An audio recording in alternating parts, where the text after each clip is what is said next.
नमस्कार दोस्तों, आपका स्वागत है आपके अपने यूट्यूब चैनल स्मार्ट स्टडी में।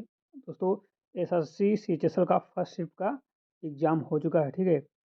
उसके जितने भी क्वेश्चन हमें रियल क्वेश्चन 100% सही क्वेश्चन जितने मिल सके हैं, वो सारे क्वेश्चन हम जीके, जीएस और इंग्लिश के लेकर आए हैं, ठीक है? सारा एनालिसिस हम कराएँगे या रिव्यू मान लीजिए। तो ये सारे क्वेश्चन जो हैं, वो 24 नवंबर की फर्स्ट शिफ्ट में पूछे गए हैं। 24 नंबर है, ठीक है? तो सारे क्वेश्चन हम कराएँगे। उससे पहले यदि आप लोग हमारे यूट्यूब चैनल स्मार्ट स्टडी पर नए हैं और चैनल को अभी तक सब्सक्राइब नहीं किया है, तो चैनल को सब्सक्राइब कर लीजिए और बेल आइकन को प्रेस कर लीजिए ताकि आने वाली वीडियो का नोटिफिकेशन सबसे पहले आपको मिल सके, ठीक है? तो हम बिना टाइम वेस्ट किए आज की क्लास को स्टार्ट करते हैं और सारे रियल और 100% सही क्वेश्चन कराने की कोशिश करते हैं, ठीक है? और पहला क्वेश्चन आ रहा है स्क्रीन पर। पहला क्वेश्चन पूछा गया था, when was the arm act enacted in India? तो भारत में आर्म्स एक्ट कब लागू किया गया था? ये क्वेश्चन पूछा गया था। तो भारत में सशस्त्र अधिनियम 1962 को अधिनियमित किया गया और यह 1 अक्टूबर 1962 से लागू हुआ था। कब लागू हुआ? 1 अक्टूबर 1962 से लागू हुआ। यह अधिनियम भारत में आग्नेयास्त्रों और गोला बारूद के अधिग्रहण, कब्जे, निर्माण, बिक्री, आयात और निर्यात को नियंत्रित करता है। ठीक है। इससे पहले भारत में 1878 का भारतीय सशस्त्र अधिनियम लागू किया गया था। ठीक है। नेक्स्ट क्वेश्चन, ये क्वेश्चन पूछा गया था कि the attorney general of India hold office during whose pleaser?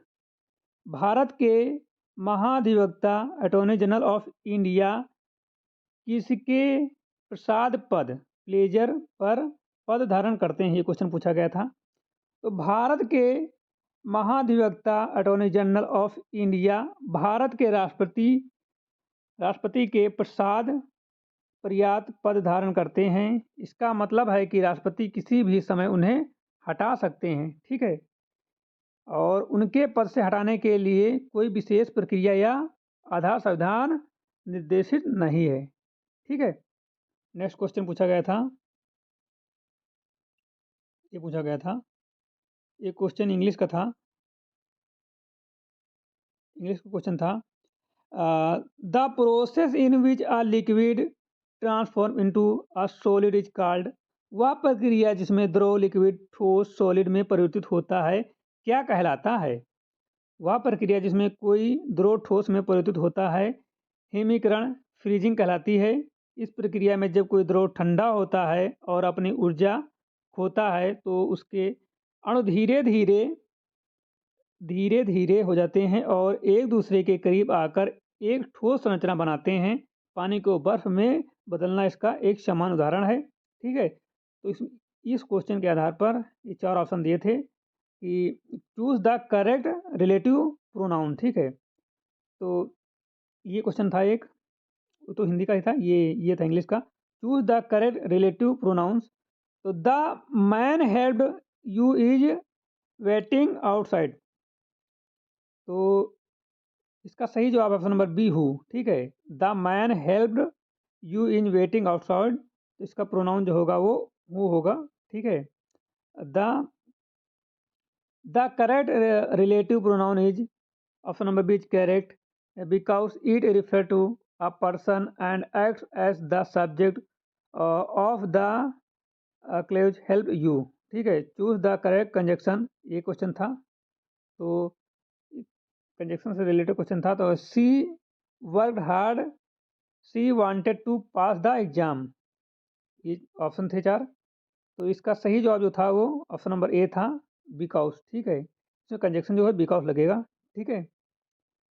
Because the sentence worked hard because she wanted to pass the exam explain the reason for her hard work which is the function of the conjunction because. ठीक है। Next question पूछा गया था, question पूछा गया था ये वाला कि ईस्टर फास्टर जो केरल में व्यापक रूप से मनाया जाता धर्म है। ठीक है। ये पूछा गया था, एक पूछा गया था ये ला। The third Anglo Mysore war was for during which period? तीसरा अंग्रेज मैसूर युद्ध किस अवधि में लड़ा गया था? तो अंग्रेजों मैसूर के बीच 3 युद्ध हुए थे, ठीक है? पहला मैसूर युद्ध जो है 1990 से 1992 तक लड़ा गया था। यह युद्ध मैसूर साम्राज्य और ब्रिटिश ईस्ट इंडिया कंपनी के बीच हुआ था। इसका अंत 1942 में 1792 में श्रीरंगपट्टनम की संधि के साथ हुआ था और पहला एंग्लो मैसूर युद्ध 1766 से 69 के बीच हुआ था और मद्रास की संधि 1769 ने पहली बार एंग्लो मैसूर युद्ध को समाप्त किया। इस ब्रिटिश और मैसूर के हैदर अली के बीच हस्तांतरित किया गया था। हैदर अली ने अंग्रेजों को हराया। दूसरा एंग्लो मैसूर युद्ध 1780 से 84 के बीच हुआ और ये वारेन हेस्टिंग ने फ्रांसीसी बंदरगाह माहे पर हमला किया जो हैदर अली के क्षेत्र में था। द्वितीय एंग्ल मैसूर युद्ध के दौरान हैदर अली की मृत्यु हो गई। युद्ध में मैंगलोर की संधि के साथ समाप्त हुआ। ठीक है, ये क्वेश्चन हो गया। ये क्वेश्चन पूछा गया था और एक क्वेश्चन पूछा गया था ये वाला इसका तो आंसर का धर्म से रिलेटेड था। द ईस्ट फास्टर जो केरल में पे एक सामान्य धर्म है। ठीक है, ये क्वेश्चन था। हिमाचल प्रदेश का पारंपरिक लोक नाटक फोक ड्रामा कौन है? तो हिमाचल प्रदेश का पारंपरिक लोक नाटक बौद्ध या बुद्ध के नाम से जाना जाता है, जो मंडी जिले के सुंदरनगर और करसोग क्षेत्र में प्रचलित है। यह एक रंगमंच का रूप है जिसमें कलाकार गेहूं और जूट के भूसे से अपना शरीर ढकते हैं और खास टोपी पहनते हैं। इसके अलावा हिमाचल प्रदेश में कई अन्य पारंपरिक लोक नाटक का भी प्रचलन है, जैसे किरियाल, मासूस और सिरमौर, हरन, कुल्लू, भगत, कांगड़ा और चरयाला सिरमौर जिले के ट्रांसगिरी क्षेत्र में। ठीक है, और एक क्वेश्चन ये पूछा गया था, the period of 1911 to 1931 is India is known for the which economic condition? ये क्वेश्चन था। ठीक है, ये क्वेश्चन था एक। और एक क्वेश्चन ये पूछा गया था, in which writ does a case of matter get transferred from a lower court to higher court review? वह कौन सी रीट है जिसमें किसी मामले को निचली अदालत से उच्च अदालत में समीक्षा रिव्यू के लिए भेजा जाता है? तो वह रीट उत्प्रेक्षण है जिसके माध्यम से किसी मामले को निचली अदालत से समीक्षा के लिए उच्च अदालत में भेजा जाता है। इस रीट का उपयोग निचली अदालतों द्वारा की गई न्यायिक त्रुटियां या अवधि आदेशों को ठीक करने के लिए किया जाता है। ठीक है, When was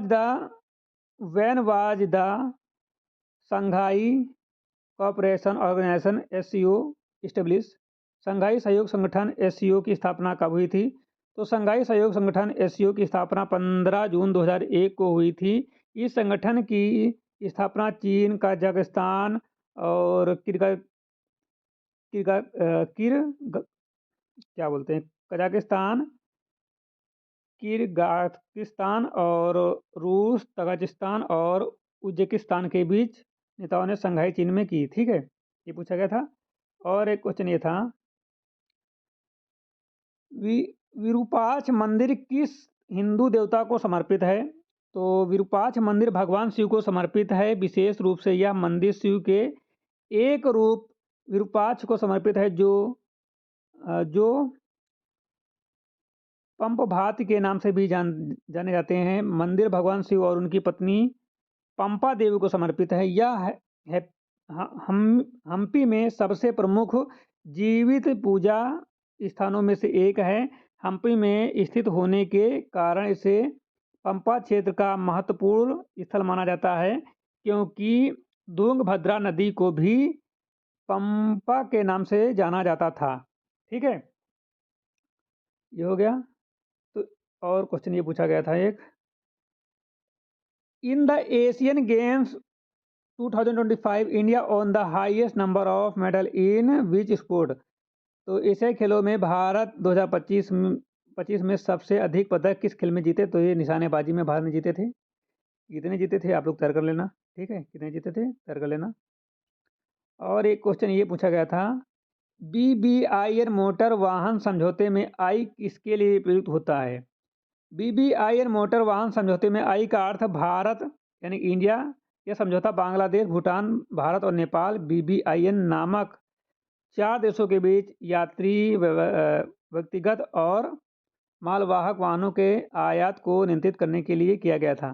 ठीक है, तो इतने क्वेश्चन जो हैं हमें फर्स्ट शिफ्ट के मिले हैं, हमने आपको करा दिया। ठीक है, यदि आपको क्लास अच्छी लगी हो, वीडियो अच्छी लगी हो तो लाइक करना, चैनल पर नया तो चैनल को सब्सक्राइब कर लीजिए और वीडियो को ज़्यादा से ज़्यादा शेयर कर दीजिए। ठीक है, जिनको भी एनालिसिस देखना है वो लोग देख सकते हैं।